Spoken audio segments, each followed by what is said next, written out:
Ah, machtig. Het is schitterend mooi was nou, Joost. School Lindestein en School de Venne, hartstikke welkom. Om een beetje op te warmen, zoek de verf, want dat is nedig. Even een flink squatje. Even een flink squatje.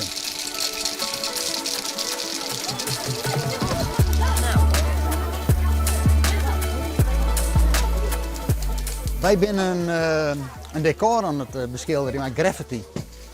Wij spelen een toneelstuk, dat speelt zich al in een spoor, onder een spoor, in een beetje sinistere plek.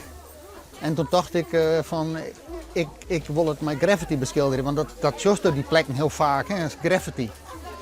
En ik zie net dat Squalle varig die les had in het beschilderen van graffiti. Toen dacht ik vreeg je School de Venne, een beetje zwaar. Maar zelf ga ik hier bij Revalidatie Friesland werken en de protocontact met mijn school in de Stein. En toen dacht ik, hoe mooi zou het zijn dat die band dat samen doet.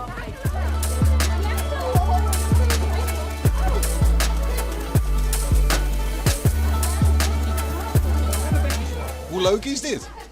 Wel, ja. Ja, leuk? Ja. Ja? Ja. En hoe is het dat je met andere kinderen samen speelt? Nou, Of, leuk.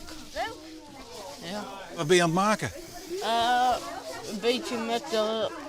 Het was net begonnen met geel. Oké. We zijn munten aan het maken. Geel. Munten. Oh, munten? Ja. Ja, Oké. want kijk. Dit is muntkleur. Ik vind het heel leuk om te doen, want het is eens een keertje wat onze squallen.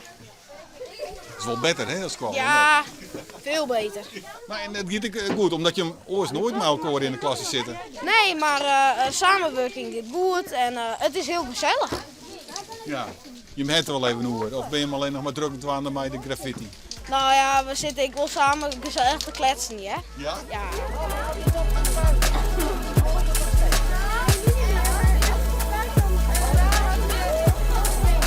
Ja, het gaat goed. Ja? Ja, zeker. Wat moet het voorstellen? Ja, het moet een banaan. En met een regenboog en allemaal letters. Dus we kunnen lekker doen wat we willen hier. Dat vind je wel mooi. Ja, dat is wel leuk, ja. Dus dat oors ik wel eens, stiekem? Nou, soms wel, maar niet heel vaak. Nee? Ik gelukkig niet. Nee, hè? Heel strafbaar. Maar en hoe is dat dan, Sa, dat je hem together werkt?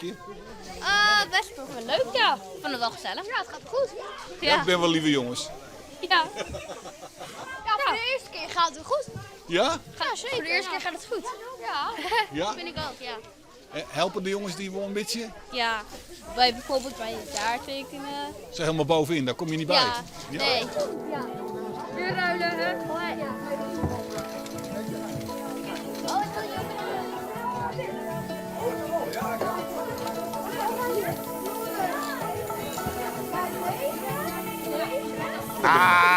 Machtig. Het is schitterend mooi was nou, Joost. Ja, dat die band dat zei, ik vond het zo spannend en die band ik. Hè, want dan geeft mij orenband en die had misschien een handicap en hoe ga je dan een geerwerkje? Nou, je had zien, die band die komen. 2 tellen later is het een club. En zo lezen we elkaar wat doen we en nou daar zit het. Het is toch prachtig om te zien. Ik vond het wel een beetje spannend, maar niet echt bepaald om de kinderen of zo, maar gewoon hoe het zou zijn om dit te doen, zeg maar. Wel met hun, maar gewoon of het leuk zou zijn. Ja. En het is superleuk. Ik wil wel dit vaker doen met school en met Lindestein. Ik ook. Lijkt Ja, me hè? heel leuk om nog een keer te Lijkt me doen. heel leuk. Het was heel leuk. Ja. Wat maakt het zo leuk dan? Dat we samen spuiten. Niet alleen, maar dan samen. Ja, Ja. je leert er heel goed samenwerken van. Ja. En het is ook leuk om niet altijd met dezelfde kinderen zeg maar, te zijn. Ook gewoon leuk even met andere kinderen. Samen. Gewoon wat En bloemetjes en zo. gewoon net als jij dat als je een beperking hebt of iets oors, waardoor je een beetje oors uitzeggen of dat je een beetje oors binnen, dat je echt gewoon heel veel kennen. Dat maken we vaker doen met elkaar. We leren proto van elkaar. En zij leren, ik ben een proto van elkaar. En we komen elkaar in het leven iedere keer bij het zien. Dus je mag er wat meer aandacht aan besteden. Dus dat krijgt vers nog een vervolg. Zitten er nog wel echte kunstenaars tussen? Hij hem het zelf net zien, dat is wel prachtig. Ik ben al je kunstenaars en ze schrikken voor hunzelf, denk ik. Hartstikke bedankt, want ik vind het gewoon geweldig, mooi wat je maakt. Dit past helemaal in het toneelstuk. Ik hoop dat je met even komt te zien bij de generale repetitie. En als ik weer eens een klusje aan maak, je hem dan weer vregen? Ja! Applaus jongens! Top! Hebben jullie ouders?